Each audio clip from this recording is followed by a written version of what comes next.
17절을 보면 연약함이 나옵니다.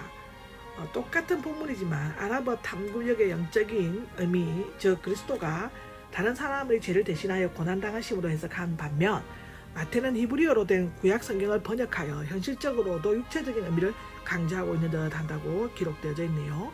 친히 맡아주시고 짊어지셨다는 만일 히브리어에서 인용한다면 전자는 나사, 짐을 지고 올리다, 후자는 사발, 젊어지다, 가지다 이 뜻인데 물론 예수님은 사람의 죄를 지셨지만 육체의 질병을 맞지는 않으셨으므로 짊어지셨다는 제거하다, take away, 옮기다 등으로 번역할 수 있을 것이라고 합니다. 그러나 예수님은 질고를 아는 자다에서 알다는 실제로 병을 체험하는 것을 의미하는데 예수님은 우리의 질병이나 연약함을 실제로 체험하시고 담당하실 뿐만 아니라 그 근본 원인인 죄와 허물까지 없이 해주셨습니다. 그리스도의 구원은 영적인과 동시에 육적이기도 한데요. 그러나 인간의 영과 육을 연약하기 때문에 구원받은 후에도 때로 범죄하기도 하고 질병에 걸리기도 합니다. 말하자면 이 세상에서는 불완전하면서도 완전한 구원이며 마침내 천국에서 모든 것이 완전히 완성되는 구원입니다. 라고 기록되어져 있습니다.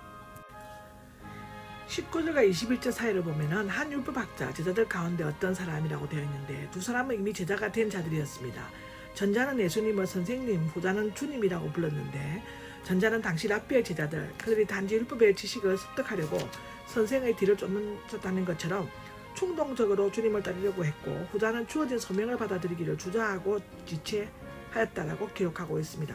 또한 전자는 주님을 따르는 일이 얼마나 힘든 일인가를 생각하지 못했고 후자는 그 일이 얼마나 중요한 일인가를 알지 못했다라고 기록하고 있습니다. 주님께서는 전자가 그 집을, 후자가 그의 친척을 보게 하는 것이 힘들 것이라는 사실을 아셨습니다. 마태복음 19장 29절에 나옵니다. 마태복음 8장 20절입니다. 여기 보면 굴이 있고 또 보금자리가 있습니다. 굴은 숨는 굴이나 장소를 의미하는데 아무리 해를 많이 주는 야생동물이라 할지라도 숨을 곳은 있다는 뜻입니다. 보금자리는 천막이라는 뜻에서 비롯됐는데 은신처, 거주지, 나무 그늘 등을 의미한다고 합니다. 아무리 작은 새라고 할지라도 쉴 수 있는 장소는 있다는 것인데요. 주님은 그를 따르는 자에게 현세적인 영광이나 축복을 약속하신 일이 없으며 오히려 고난의 십자가를 지고 따르라고 하셨다고 합니다. 누가복음 19장 10절의 해설을 보면 된다고 하는데요. 22절을 보면 장례를 치르도록이 되어 있습니다. 죽은 자를 장례 지내는 것은 유대인들에게 있어서 최고의 의무로 간주되었는데요. 더욱이 제5계명에 근거하여 자녀들은 부모들의 장례식에 반드시 동행해야만 한다고 합니다. 불결한 시체에 손대기를 피했던 제사장들도 그의 부친을 장사하는 것이 허락되었다고 레위기 21장 2절에서 3절에 기록되어져 있죠. 그러나 천국은 그런 의미들보다도 더 선행되어야만 한다고 기록되어져 있습니다. 22절을 보면 죽은 자들이 나옵니다. 천국이 세상보다 우선적임을 알지 못하는 자는 모두 영적으로 죽은 자이다 라고 누가복음 15장 24절 32절 에베소서 2장 5절에 나옵니다. 나를 따르라는 주님의 부르심은 엘리사에게 그의 부모와 작별하는 것을 허용했던 엘리야의 그것과는 비교될 수 없는 강압적 명령이었다고 열왕기상 19장 20절에 나옵니다. 또한 마태복음 10장 37절, 누가복음 9장 61절에서 62절에도 나옵니다.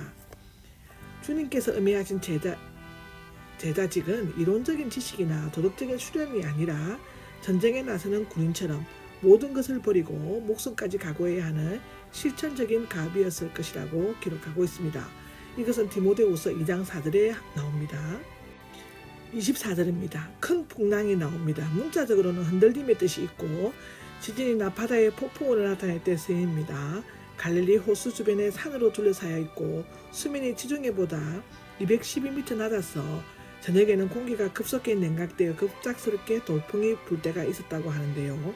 또 어떤 때는 북쪽에 눈 덮인 헐몬산과 남쪽에 뜨거운 강내의 기액 앞골이 지나는 길목에 자리 잡고 있어서 엄청난 폭풍우가 몰아칠 때가 있었다고 기록되어져 있습니다. 갈릴리에서 잔뼈가 굵은 어부 출신의 제자들이 죽게 되었다고 말하는 것을 보면 이 풍랑은 상상을 초월하는 엄청난 것이었다고 추측할 수가 있습니다. 마가와 누가는 사나운 해오리 바람을 수반한 강풍이라고 부르고 있는데 마가복음 4장 37절, 누가복음 8장 23절에 나옵니다. 주무시고 계셨다는 미완료 시상은 예수님께서 계속적으로 주무신 것을 암시하고 있으며 인성을 지니신 예수님의 모습을 엿볼 수 있습니다.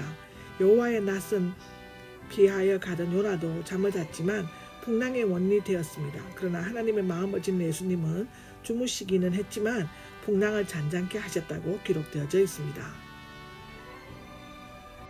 25절입니다. 주님께서 구해 주십시오. 우리가 빠져 죽게 되었다고 기록되어져 있죠. 정확하게 번역하면 주님 지체 마시고 즉시 우리를 구해 주십시오 라고 부정각으로 되어 있답니다.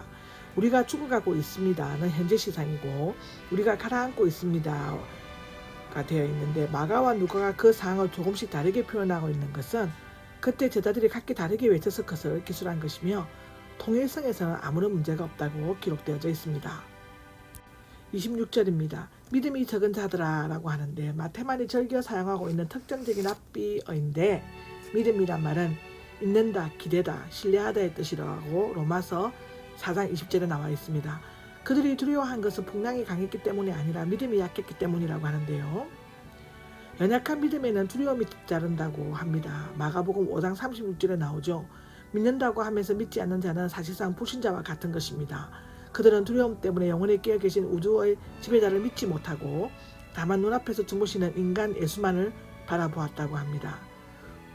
꾸짖으시자라고 나오는데 마치 아버지가 아들을 책망하듯이 창조주는 제자들의 두려움과 피조물인 풍랑과 그 배후에 있는 사탄을 꾸짖었습니다. 예수님은 하나님의 행동을 스스로 수행하신다라고 시편 89장 10절 107장 23절에서 3절에 나옵니다.